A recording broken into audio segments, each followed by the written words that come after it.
By now, we've all heard about the dark web and why it's become so infamous. Anonymity, or at least the illusion of it.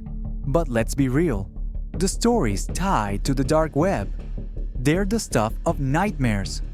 From urban legends like Red Room to hackers who twist the idea of freedom into something terrifying, or even brilliant minds finding ways to bend the rules. But the question remains, how many of the stories told are true and how many are the product of pure imagination?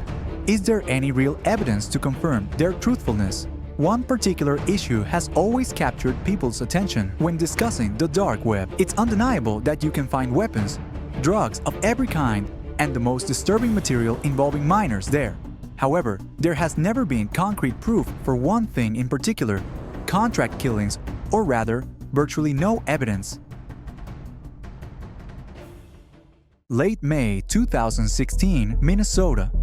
Amy Hallwin and her husband Stephen, conservative Catholics, live with their son in the quiet town of Cottage Grove. One day, they are contacted by local police and visited by the FBI.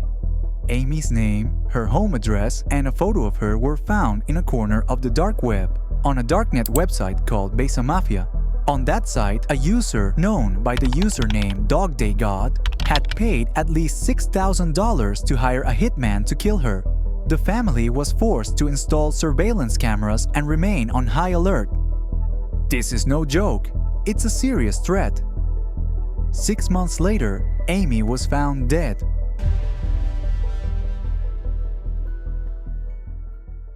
"10 months earlier in London, Chris Monteiro, a tall man in his early 30s with thick black hair, a short beard, and dark, sunken eyes, worked as an IT system administrator for a company based in the English capital. At night, he powered up a desktop computer flanked by his 6 monitors in his apartment south of London and spent hours scouring the depths of the web. He described himself as an internet researcher specializing in cybercrime, but his true passion lay in the dark web. In his free time, he ran the subreddit Deep Web, wrote articles for his blog Pirate.London, and contributed to Rational Wiki. On the latter platform, he specifically aimed to debunk conspiracy theories and pseudoscience. The dark web is the anonymous part of the internet, accessible only through a special browser. It's the perfect ecosystem for scammers, impenetrable to search engines, filled with illegal activity, and largely unreportable by victims who themselves are breaking the law by attempting to purchase illicit goods.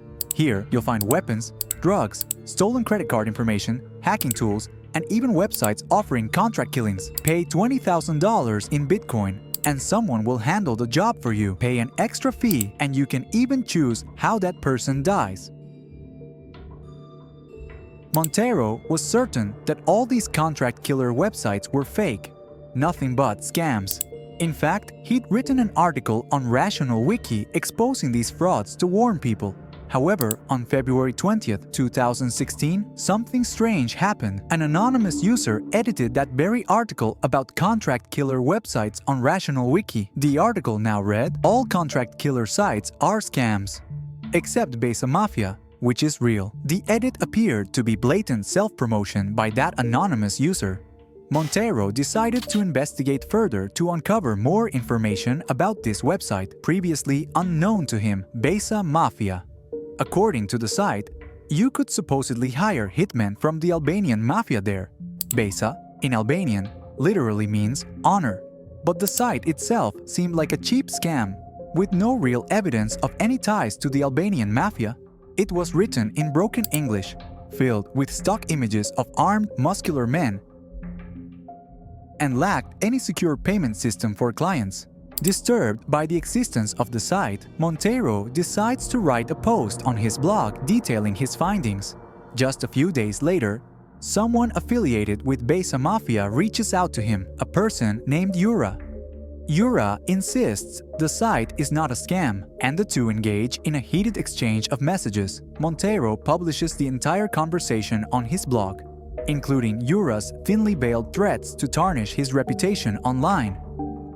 Monteiro finds the whole situation deeply unsettling. A few weeks later, someone leaves a comment under Monteiro's latest post. Attached to it is a video.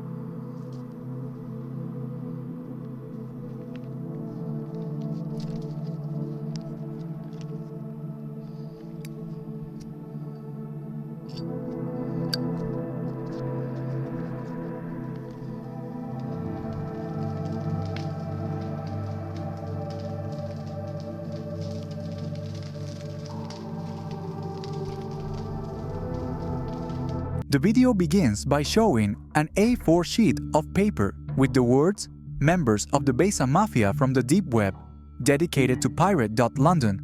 April 10, 2016. What follows is roughly 30 seconds of darkness, rustling noises, and metallic clangs. Finally, the camera pans to a white car engulfed in flames.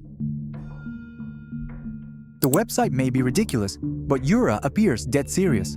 The video is clearly a threat. Worried, Montero decides to report the incident to local police. However, they respond by saying they can't take action because the car didn't appear to be in the United Kingdom, placing it outside their jurisdictional authority. He decides to dig deeper on his own and begins researching Besa Mafia's business model. Soon, he realizes just how vast and elaborate the scam truly is. Yura had orchestrated a massive disinformation campaign around the website. Together with the team, he strategically plastered the name Besa Mafia across every corner of the internet. Out of nowhere, small blogs and articles began popping up discussing the site.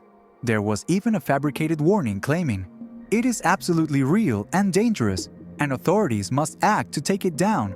On Quora, entire conversations were forged. Someone posted, "Is the Besa Mafia website real?" And a user named Scott Willie, a self-proclaimed organized crime researcher, replied, "Yes, it's 100% real. Here's video proof. Anyone who says contract killings don't exist on the dark web is just a lazy cop." A closer look at Scott's Quora profile revealed that the words Besa Mafia appeared in nearly every answer he'd ever written. Montero wanted to put an end to Yura and his operations. Together with a friend known by the pseudonym Judy, the two began repeatedly attacking the website. After analyzing the site for some time, Montero discovered that each conversation was assigned a unique ID number. By combining these message IDs with the site's URL, he managed to gain access to all conversations ever conducted on Besa Mafia. The logs confirmed that the page was nothing more than a massive scam. The pattern was always the same. A client would specify who they wanted killed, when, and why. Yura would demand a deposit of several thousand euros in Bitcoin. From there, over the following months, he'd invent excuses for why the job hadn't been completed, all while squeezing more and more money out of the site's clients. On July 3, 2016, Judy and Montero managed to seize control of the Besa Mafia website and take it offline. In late April 2016, another hacker known by the pseudonym BRSPT had gained access to the site and leaked all client requests, along with the names of potential victims, online. The dump included 38 orders in total, complete with photos of the intended targets. As he pored over the extensive, sprawling, even list of requests in his possession, Montero realized one thing: the scammers behind the website weren't dangerous at all. The real threat lurked among the site's clients. Anyone willing to pay that much money to have someone killed might ultimately decide to do it themselves. The website had attracted clients from every corner of the globe. People who wanted their wife's lover dead and even asked for the victim's organs to be sold on the black market in exchange for a discount on the murder. A Dutch user paid 20 Bitcoin to have the target killed in a staged cycling accident. A person in Minnesota spent 4 months negotiating with Yura about how to have a mother murdered. Montero had essentially come into possession of a global list of individuals now potentially in mortal danger. He looks at the list of all Besa Mafia clients and ranks them based on their level of danger, how frequently they wrote to Yura, and how badly they want their designated victim dead. At the top of the list is a user called DogDayGod, and his target is Amy Halwin. The message included in the order reads, "She's about 5'6", looks like she weighs around 200 pounds, probably drives a dark green Toyota Sienna minivan. This bitch tore my family apart by sleeping with my husband, then she left me and is now stealing clients from my business. I want her dead. Here are the 13 bitcoins. If it can be made to look like an accident, you'll get the rest." After receiving that information, the FBI visits the woman to warn her about the threat. But at that very moment, no one suspects that DogDayGod is sitting at the table with them during the entire conversation. November 2016, Stephen called 911 to report that he had found his wife's lifeless body in their bedroom in what appeared to be an apparent suicide. What's the address of the emergency? I think my wife shot herself. There's blood all over. Shot herself with a gun? It looks like it. Does she still have the weapon? I don't know. We just got Where did home she shoot here. herself? I don't know. I just saw her in blood. Okay. Do you see her right now? No, I'm with my son. Sir, do you know if she was breathing at all? I don't. I Okay, just got back from dinner. Okay, would you like to check on her and see if she is, or do you believe that No. she's beyond help? Stay there for just a second. They want me to go check on her. Hang on.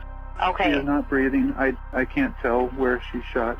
I don't know. Why did she? I don't know. I don't know. Are we gonna remarry? I don't know, bud. Are there any other weapons in the residence, sir? Yes, there's a shotgun in the room and 2 rifles downstairs. Okay, is the shotgun the one she has? No, she had a handgun. Is it just you and your son home right now? Yes. Okay. Stephen, are you able to just step out of the home with your son so my officers can see you when they pull up? The police didn't take long to uncover multiple pieces of evidence linking Stephen to his wife's murder. Traces of Bitcoin transactions on his devices, cookies for dark web-related websites, and proof that Dog Day God had attempted to purchase scopolamine, a powerful anesthetic, on the darknet. Later, high doses of the substance were found in Amy's system. But why would he do such a thing? Amy's husband was having affairs with 2 other women. Both met on Ashley Madison, the dating site for married people. Divorce, given his position as a deacon in the local church, wasn't an option, so his wife had to disappear one way or another. For months, the man tried to hire a hitman through Besa Mafia, but when the scheme ultimately failed, he took matters into his own hands, coldly killing Amy and attempting to stage her death as a suicide. In January 2017, Stephen, aka Dog Day God, was officially charged with his wife's murder. The prosecution presented evidence of the man's extramarital affairs in court, along with the fact that Stephen was the sole beneficiary of his wife's $700,000 life insurance policy. Stephen Allwine was ultimately found guilty and sentenced to life in prison in February 2018. In other cases, Besa Mafia clients were arrested before they could carry out irreversible actions.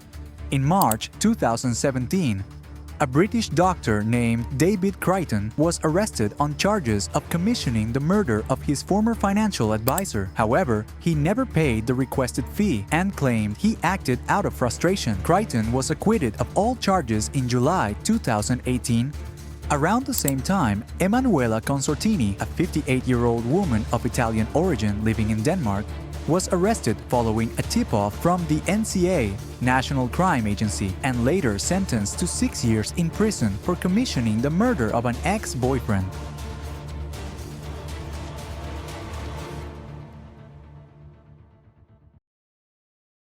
Besa Mafia continues to operate today under various aliases. Yura was never apprehended, and no one knows who truly lies behind that identity. Exactly how wealthy Yura became through Besa Mafia is difficult to pin down, but it's undoubtedly in the millions. Besa Mafia exemplifies the mystique surrounding the darknet, so deeply ingrained that people blindly trust a hitman website, no matter how absurd it may seem. At the same time, the list of murder requests on the site acts like a peephole into the darkness of human depravity. Perhaps these stories, which at first glance feel distant and surreal, fascinate us precisely because they are so mundane, so rooted in everyday life, proving that anyone could find themselves in the protagonist's shoes. Dark websites for hiring assassins are all scams, designed to siphon as much money as possible. Or perhaps not entirely all of them.